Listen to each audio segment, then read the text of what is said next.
네, 안녕하세요. 7급 공문 피셋 예시 문제 해설 강의 시작하도록 하겠습니다. 먼저 해설 강의 하기 앞서 피셋이 무엇인지에 대해서 간략하게 설명을 먼저 드리도록 하겠습니다. 네, 피셋이란 공직 적격서 평가 시험입니다. 2차 과목의 경우에는 개념과 지식을 구체적으로 묻는다면 1차 피셋의 경우에는 사고력과 직무 기반 역량 등 보다 다른 측면의 시험입니다.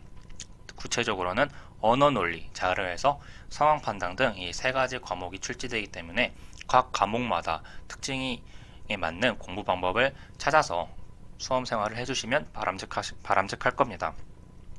네, 5급과 다르게 7급 피셋의 경우에는 보도자료 작성, 자료 조사, 민원 대응, 분쟁 조정 등 보다 실무적인 영역의 소재들이 활용될 것입니다. 그리고 5급과 다르게 지문이 짧아지고 자료 개수가 적어지기 때문에 5급 문제를 가지고 수험을 준비하기보다는 7급에 맞는 문제를 가지고 수험 생활을 하시는 것이 바람직하다고 생각합니다. 네, 구체적으로 언어 논리에 대해서 제가 먼저 문제를 풀면서 설명을 드리도록 하겠습니다. 네, 그러면 언어 논리 첫 번째 문제부터 설명드리도록 하겠습니다. 언어 논리의 경우 언어와 논리 이 두 가지 측면의 문제가 나오며 언어의 경우 기존의 비문학 문제인 기존 수능의 비문학 문제와 유사하다고 보시면 되고, 논리의 경우에는 이제 피셋 언어 논리만의 고유한 문제로서 논리 퍼즐, 논리 퀴즈 등 보다 논리적인 사고를 물어보는 문제들이 출제됩니다. 따라서 해당 유형에 맞는 문제 접근 방법이 필요합니다. 특히 각각 언어와 논리에서도 다양한 유형들이 존재하기 때문에 이러한 유형들을 처음엔 낯설겠지만 계속 문제를 반복해서 푸시면서 자주 나오는 유형에 맞는 접근법을 체득하시기 바랍니다. 네, 첫 번째 문제의 경우 작성 원칙에 따라 A씨 보도자료를 수정하거나 보완하고자 할 때 가장 적절한 것을 물어보는 문제입니다. 네, 따라서 먼저 작성 원칙을 빠르게 읽고 이를 밑줄 친 부분을 과연 수정을 하는 것이 바람직한지를 판단하면 될 것입니다. 특히 이러한 구체적인 기준을 주어졌을 때는 이 기준을 키워드를 체크를 하는 것이 먼저 핵심입니다. 보도 자료와 제목 및 부제는 압축적으로 담아야 한다. 리드는 핵심 정보를 제시하여야 한다. 본문은 빠짐없이 제시하여야 한다. 반복해서는 안 된다. 그림들을 적절하게 제공하여야 한다. 먼저 기억, 봄철 불철의 황사는 이렇게 대처하겠습니다 라고 나와 있습니다. 즉 결국 이 기억은 대처를 하겠다는 것을 말하며 이 기억과 관련된 선택지는 국민 건강을 위협하는 주범이다 라고 수정합니다 라고 나와 있습니다. 즉 대처와 주범이다, 이 두 가지 중 무엇이 바람직한지를 파악하는 기준으로서는 이것 자체만은 판단하기 어렵기 때문에 다른 글들과의 유기적인 관계를 보면 편할 것입니다. 즉 제목만 부제에는 전체 내용을 압축한 내용을 담아야 된다고 나와 있습니다. 따라서 이 부제의 경우 살펴보면 답을 찾을 수가 있습니다.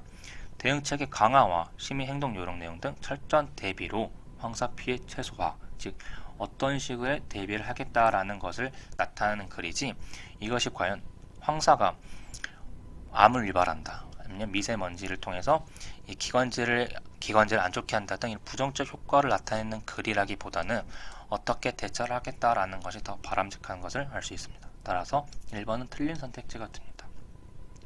니은의 경우 과연 이제 반복된 설명으로서 삭제를 하는 것이 바람직한지를 판단하는 문제입니다. 그러면 아래 부분을 먼저 살펴보는 것이 바람직합니다. 쭉 읽어봤을 때 과연 이 니은과 동일한 부분이 나오는지를 보면 동일한 내용이라기보다는 니은을 구체화하는 문장들이 나타나기 때문에 이것 또한 반복적으로 설명된 내용이라고 보기 어렵습니다. 네, 3번 디귿의 최근 30년간 도표로 제공을 해야 한다. 이 도표의 경우에는 이 2번과 같은 표, 그래프 적절하게 제공한다고 관련이 되어 있으며, 네, 디귿 같은 경우 이 네모 박스에 들어가는 것이 바람직한 것을 보기 위해서는 윗 문장을 보면 답을 알 수가 있습니다. 특히 A씨의 최근 10년간 이런 문제를 나타내고 있는데 지금 디귿은 최근 30년간 도표를 제공해야 된다라고 나와 있는데 과연 이것이 10년을 지금 물어보는 문제에서 30년을 제공해야 하는 것이 적절한 것인가는 의문이 있기 때문에 3번 또한 적절하지 않습니다. 4번 리을의 경우에는 중국 북부 지역 중국 정부의 대처 방안을 추구한다라고 나와 있지만 현재 이것은 지금 중국 정부의 대처 방안을 물어보는 것이 아니라 지금 A씨의 대처 방안을 물어보는 지금 그런 제시문이고, 그리고 중국 북부 지역 가뭄으로 평년보다 더 강한 황사 가능성에서 철저하게 대비해야 한다. 즉, 중국이 이러한 경우가 있기 때문에 A씨가 대비를 하는 것을 바람직하다라는 이러한 문장이지, 중국의 정부 대처 방안은 바람직하지 않습니다. 따라서 답은 5번입니다. 이 5번에 대한 설명도 제가 드리도록 하겠습니다. 미음, A시에서는 이러한 피해를 최소화할 계획이다. 그리고 시민들이 행동 요령과 그 안내 계획을 추가한다.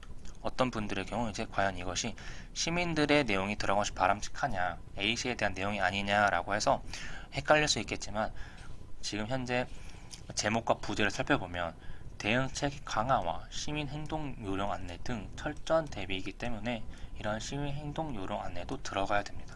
따라서 이러한 시민들이 이러한 행동 요령과 안내 계획을 추구하는 것은 바람직하다고 볼 수 있습니다. 첫 번째 문제와 같은 경우에는 이제 기존의 비문학, 전형적인 비문학 문제는 아니지만 그를 이해하고 이것을 전반적인 주제를 알아야 되는 문제이기 때문에 논리와 비문학 모두 어느 정도 섞여 있는 문제라고 생각할 수 있습니다. 네, 이번 문제의 경우 지금 다음 대화의 빈칸에 들어갈 내용으로 적절한 것을 찾는 문제입니다. 따라서 이러한 빈칸 문제의 경우에는 이제 글에 대한 이제 주제가 들어갈 것인지 아니면 어떤 빈칸이 들어가야 되는 것인지를 먼저 파악하는 것이 문제입니다. 따라서 먼저 빈칸을 보면 제가 민원인에게 무엇이라고 답변 드리면 되겠네요 라고는 갑에 대한 그 내용이 빈칸에서 요구하는 문제입니다. 따라서 갑에 대한 상황이 어떤 상황이고 그에 대한 을에 대한 어떤 답변을 통해서 갑이 답변을 할지를 찾으면 될 것입니다. 갑의 앞에서 보면 이제 기본 정보와 지금 업적 정보로 지금 두 가지 측면의 정보가 나타나는 것을 알 수 있습니다. 따라서 기본 정보를 제가 헷갈리지 않게 1번이라고 표시를 하고 업적 정보는 2번이라고 하겠습니다. 특히 지금 갑의 상황을 보면 지금 A의 연구 업적 정보가 조회되지 않는다라는 민원이 제기되어 있습니다. 따라서 이에 대한 답변을 하는 것이 문제의 빈칸의 답이라고 할 수 있습니다. 을의 경우 이제 기본 제공 정보를 제공하는 것을 동의를 하였으나 업적 정보 공개에는 추가로 동의를 하지 않았을 경우 조회를 할 수가 없다. 그리고 동의를 했다고 하더라도 직접 정보가 완료되지 않았을 경우에도 조회할 수가 없다. 즉 여기서 이제 그 경우를 두 가지로 나눠서 설명을 하고 있는 것입니다. 먼저 추가로 동의를 하지 않았을 경우, 그리고 동의를 했다고 하더라도 집적이 완료되지 않았을 경우 조회할 수 없다고 나와 있습니다. 그래서 이제 A의 연구 업적 정보가 조회되는 민원의 경우 이 두 가지 측면으로 답변을 할 수 있다는 것을 알 수 있습니다. 하지만 이 두 가지 경우 어떤 것에 해당하는지 아니면 둘 다 해당하는 것인지를 뒤에 문장을 통해서 알 수가 있습니다. 쭉 읽어다 보면 해당의 경우 이제 문구가 표시된다고 나와 있고, 하지만 그 문구 표시에 대한 말은 듣지 못했기 때문에 어떤 지금 경우에 해당하는지 모릅니다. 따라서 이러한 네모 박스에 들어갈 경우는 이 두 가지 경우가 다 들어갈 것입니다. 즉 먼저 동의를 하지 않았다. 그리고 동의를 하더라도 동의는 하였지만 집적이 완료되지 않았을 경우, 지금 해당 문구를 읽지 못했기 때문에 이 두 가지가 모두 반영된 선택지를 찾으면 될 것입니다. 첫 번째 선택지의 경우는 지금은 조회할 수 없지만 2019년 8월 말이 되면 연구업적 정보가 조회될 것이다. 전혀 관련되어 없는 내용 때문에 틀린 선택지가 됩니다. 이 부분의 경우 을에 지금 요에 해당되는 문단을 가지고 함정을 파놓은 것인데, 지금 2019년 8월 말까지 정보조회 끝날 것입니다 라고 나온 것을 가지고 8월 말이라고 이렇게 단어가 구체적으로 제시되어서 내가 본 제시문 내용이다 라고 해서 낚이면 안 되는 문제입니다. 이번 선택지의 경우는 A가 연구 업적 정보 공개에 동의하지 않았거나, 그리고 그의 업적 정보가 현재 집적 중이기 때문에 그렇다. 방금 제가 아까 말씀드린 경우 두 가지를 모두 포괄하고 있는 선택지 때문에 2번 선택지가 정답입니다. 이렇게 답이 명확한 문제의 경우에는 실전에서는 바로 넘어가는 것이 바람직하나, 제가 쭉 뒤까지 해설하면 다음과 같습니다. 3번은 A는 연구업 정보에 공개 동의한 상태지만 이미 경우를 나누지 않고 경우를 2번 선택지만 고려하는 선택지이기 때문에 3번은 틀린 선택지가 됩니다. 4번 지금은 조회할 수 없지만 A가 연구 업적 정보 공개 동의했다면 한 달 안에 정보를 조회할 수 있다라고 나와 있습니다. 이것은 비록 하나만 지금 고려하는 선택지이긴 하지만 앞에서 선택 자체가 가정했기 때문에 선지 자체는 문제가 없습니다. 하지만 과연 한 달 안에 조회할 수 있을지가 문제되는데 7월 18일 기준으로 한 달 아니면 8월 18일이기 때문에 8월 말까지 정보 집적이 끝날 것이기 라는 이 문제를 고려해 보았을 때는 한 달 안에 연구 업적 정보를 조회하기는 어려울 것이기 때문에 4번 선택지도 틀립니다. 5번의 경우도 정보 공개 동의하지 않았습니다 라는 문구를 통해서 단순히 하나의 경우만 고려한 선택지로서 이 두 가지를 고려하지 못한 것은 바람직하기 때문에 틀린 선택지입니다.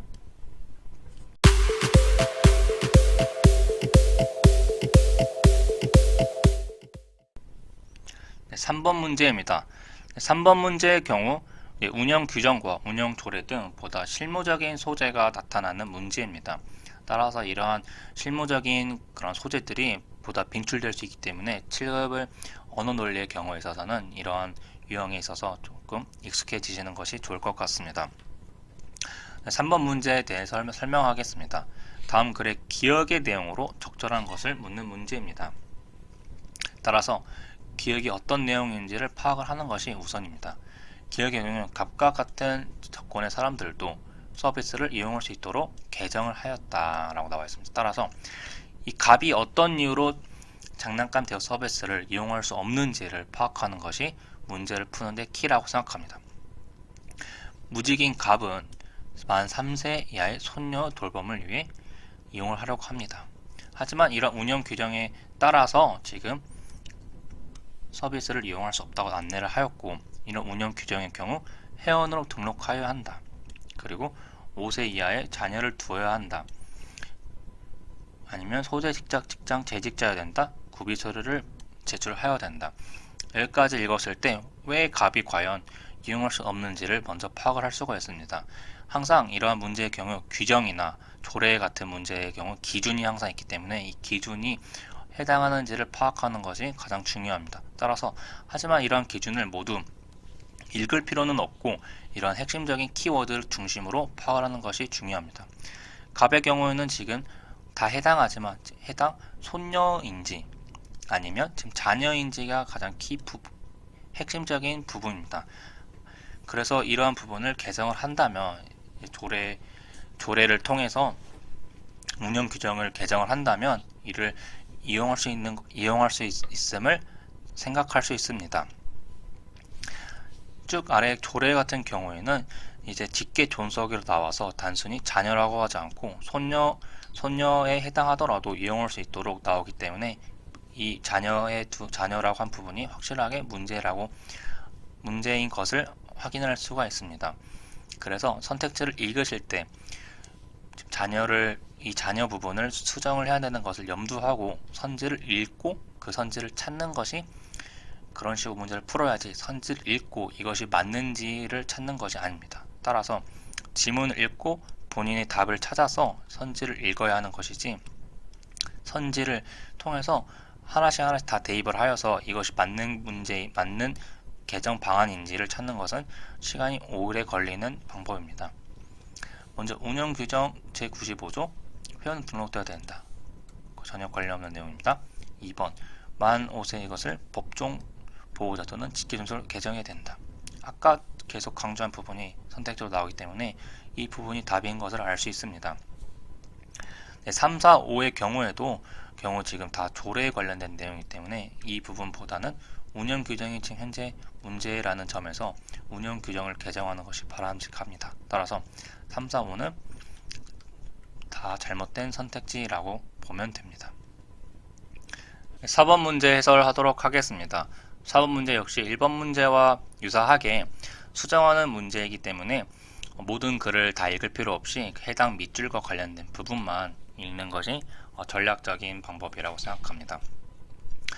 네, 기억과 1번 선택지를 비교하면 자신이 거짓이라고 믿는 것인지 아니면 참이라고 믿는 것이 맞는 것인지를 보면 됩니다.